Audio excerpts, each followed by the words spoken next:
Bon, écoutez, l'épidémie du coronavirus est en train de se terminer, comme j'imaginais que ça se passe. Et donc, on a de moins en moins de patients. Et donc, on a clos notre première très très grande étude avec plus de 3600 patients qui nous permet d'avoir une vision assez claire de ce qui se passe. Donc, on a, parmi les gens qui ont été traités, la plupart des gens ont été traités par l'association hydroxychloroquine et azithromycine. Et dans ce groupe, la mortalité est de 0,5%, c'est-à-dire la plus basse au monde. Donc je ne sais pas si ailleurs l'hydroxychloroquine tue, mais ici elle sauve beaucoup de gens quand même. Donc c'est un point, et quand on compare avec des méthodes très sophistiquées les groupes thérapeutiques, parce que certains n'ont pas pu recevoir hydroxychloroquine et azithromycine, ou certains n'ont pas voulu prendre le traitement, ou certains sont arrivés trop tard avant de pouvoir recevoir le traitement, eh bien, on voit qu'il existe une différence significative quand on ajuste très très précisément sur l'âge les facteurs de risque entre l'hydroxychloroquine et l'azithromycine qui donnent de meilleurs résultats que les autres traitements qu'on connaît, et ces différences sont significatives. D'ailleurs, il y avait un autre traitement, une autre publication un peu bidouillée, d'ailleurs, qui est sortie dans le British Medical Journal, qui trouvait les mêmes résultats que nous, mais ils ont refusé d'analyser leur traitement par hydroxychloroquine et azithromycine, qui étaient significativement différents des autres, puisque les 16 qu'ils avaient traités, il n'y en avait aucun qui était parti en réanimation, aucun qui était mort. Je ne sais pas comment, ni le papier, ni le méthodologiste qui était là-dedans ont accepté de donner des résultats comme ça, sans même faire un test statistique pour savoir si c'était mieux ou pas mieux, alors que c'était évident que c'était beaucoup mieux, il y avait une différence très très significative. Donc c'est intéressant, mais nous, globalement, si vous voulez, on a fait ce que nous, on considérait comme étant notre devoir, c'est à soigner les gens. Mais il faut dire que d'ailleurs, le gouvernement ne nous a absolument pas empêchés de travailler. On a travaillé très bien, on a testé maintenant 130 000 personnes, on a fait 130 000 tests de diagnostic par PCR chez près de 50 000 patients. On a fait des diagnostics de 5 000 cas. Donc, encore une fois, je vous dis, beaucoup ont été traités ici. Et donc, on estime qu'on a fait notre travail. On a été les premiers, et j'ai eu l'occasion de le dire aux plus hautes autorités de ce pays, à dire que les enfants n'étaient pas infectés, n'étaient pas atteints. Maintenant, je sais pourquoi. Je vous le dirai la semaine prochaine. On sait pourquoi. Vraiment. Donc c'est vrai, les enfants ne sont pas atteints, on sait pourquoi. On a toutes les données pour le faire, parce qu'encore une fois, on a accumulé un nombre de données qui est considérable et probablement unique au monde, dans toutes ces données.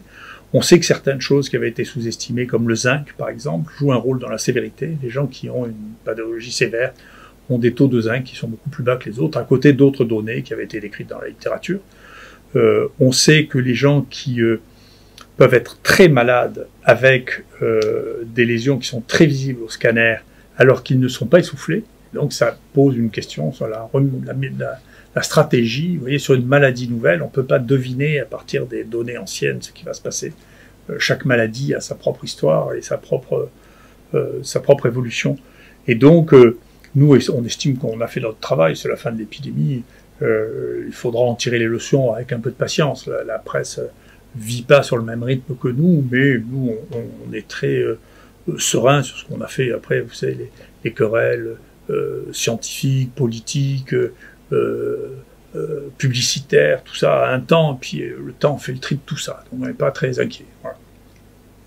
Est-ce que les dernières études, notamment la dernière étude publiée dans le Lancet vendredi, vous font changer d'avis, changer votre opinion vis-à-vis de l'hydroxychloroquine? Oui, c'est une opinion qu'on m'a demandé, qui est une opinion un peu folle.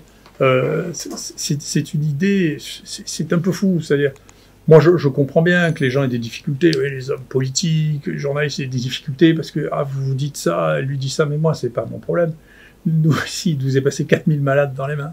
Ne croyez pas que je vais changer, parce qu'il y a des gens qui font du big data, qui est une espèce de fantaisie complètement délirante, qui prend des données dont on ne connaît pas la qualité, qui mélange tout, qui mélange des traitements dont on ne sait pas quelle est la dose qu'on a donnée. C'est sûr, si vous prenez de l'hydroxychloroquine, on peut se suicider avec, si on en prend trop. Comme avec le doliprane, d'ailleurs, qui est probablement en réalité plus dangereux que l'hydroxychloroquine, si on veut bien regarder. C'est la première cause d'intoxication dans les pays modernes du monde, le doliprane. C'est dangereux, le doliprane, ça tue beaucoup. Donc, si vous voulez, comment voulez-vous qu'une étude foireuse faite avec les big data change ce que nous avons vu? Vous savez, des électrocardiogrammes, ici on a fait 10 000 chez les malades qui ont eu cette maladie. 10 000 électrocardiogrammes qui ont tous été vus par l'équipe d'un professeur de rythmologie, c'est-à-dire de cardiologue qui est spécialisé dans l'analyse électrique du cœur.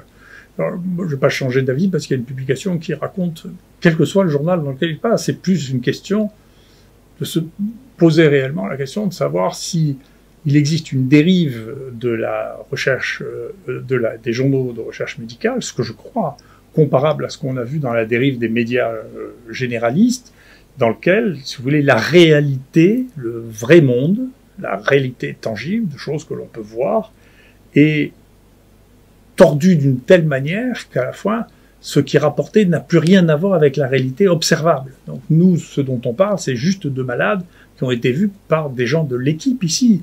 Puis il suffisait de filmer pour voir combien il y a de malades qui sont passés ici. Moi, il n'y a rien qui va effacer peut-être le gâtisme, l'Alzheimer, qui effacera progressivement ce que j'ai vu de mes yeux, ce que j'ai observé.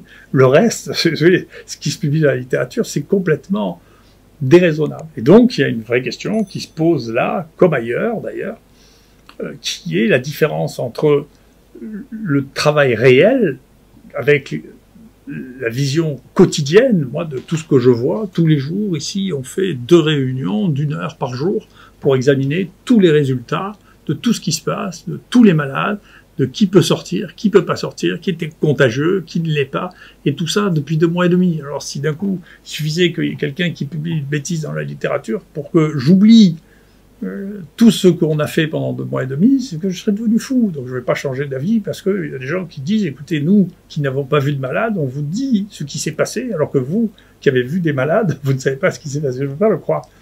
La seule chose qui m'ennuie, c'est effectivement, c'est qu'on est en balance, pour ceux qui n'ont que les informations de manière secondaire, entre nous, ce que nous avons, et donc je vous assure que c'est vrai, et puis il suffit de venir voir les dossiers ici, c'est pas compliqué, de regarder ce qu'est la mortalité des gens qui sont passés chez nous, c'est pas compliqué. En tout, il y a eu 36 personnes qui sont mortes, qui sont passées à l'intérieur de l'IHU, on a regardé très précisément leur cause de mortalité à chacun, on sait de quoi ils sont morts, il n'y en a aucun qui soit mort de tachycardie ventriculaire, c'est pas vrai. Donc, comment c'est possible que nous, sur 4000, il y en ait 0, et qu'on rapporte dans un papier qu'il y a 10%? C'est impossible. Qui c'est qui se trompe? C'est celui qui n'a pas vu les malades, ou c'est ceux qui ont examiné les malades? C'est pas sérieux. Donc, il y a une vraie réflexion. Pas pour moi. Moi, je ne vais pas changer de conviction, parce que la réalité, je la connais. En plus, je connaissais bien l'hydroxychloroquine, parce que je donnais, je sais pas, plusieurs milliers de malades avant pour d'autres maladies, et puis les rhumatologues donnent ça à plusieurs milliers de gens. D'ailleurs, vous allez voir les décisions politiques, ça va être extrêmement étrange. Je veux dire, les rhumatologues ont le droit d'utiliser un médicament qui est très très toxique, mais les gens qui soignent le Covid n'ont pas le droit de l'utiliser. Alors pourquoi les rhumatologues ont le droit de l'utiliser? Peut-être qu'ils n'auront plus le droit d'ailleurs, hein, parce que il y a un produit concurrent qui va peut-être nous faire le même coup que le Remdesivir, c'est le tocilizumab, là, qui est un anticorps monoclonal, qui coûte à peu près 200 € par semaine, alors que l'hydroxychloroquine ne coûte rien. Et vous allez voir, comme c'est la même cible, c'est-à-dire l'interleukine, vous allez voir que bientôt, on va dire que l'hydroxychloroquine, c'est même pas bon en rhumatologie, qu'il faut le remplacer par un produit qui coûte 20 à 50 fois plus cher.